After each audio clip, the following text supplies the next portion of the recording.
Morte il y a tout juste 31 ans, Michel Berger a partagé la vie de plusieurs chanteuses au cours de son existence. Cependant, une musicienne avec qui il n'a jamais vécu d'idylle amoureuse a bousculé sa vie après sa douloureuse rupture avec Véronique Sanson. Figure emblématique de la scène musicale française dans les années 60, 70 et 80, Michel Berger est mort à l'âge de 44 ans le 2 août 1992, soit il y a déjà 31 ans jour pour jour. Pour rappel, c'est après avoir été foudroyé par une crise cardiaque lors d'une partie de tennis que le musicien s'est éteint.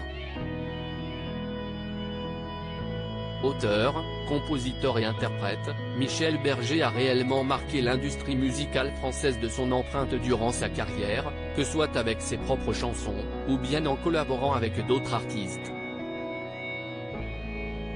Côté vie privée, le chanteur a partagé la vie de plusieurs célèbres musiciennes au cours de sa vie.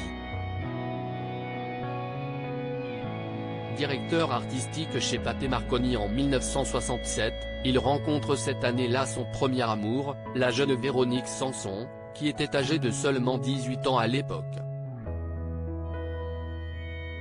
Vivant une relation fusionnelle, les deux artistes vont également collaborer ensemble sur 2 albums de la chanteuse.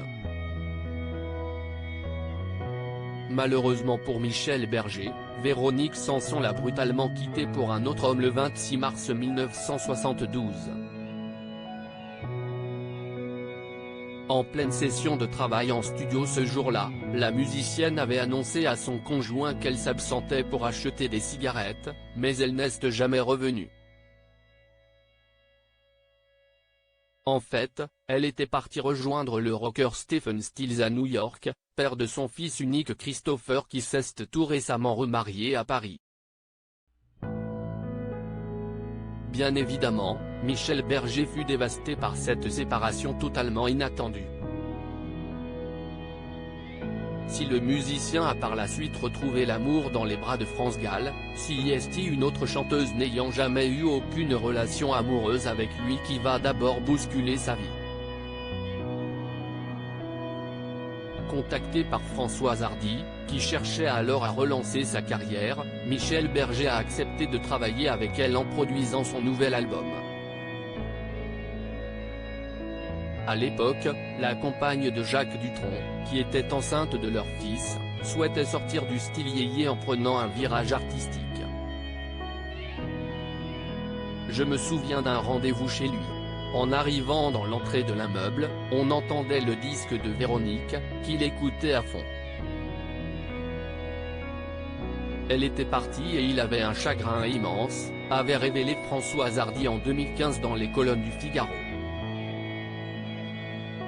Durant la production de ce fameux album, Michel Berger a notamment écrit 2 chansons pour la compagne de Jacques Dutronc, dont le tube Message personnel, sorti en 1973.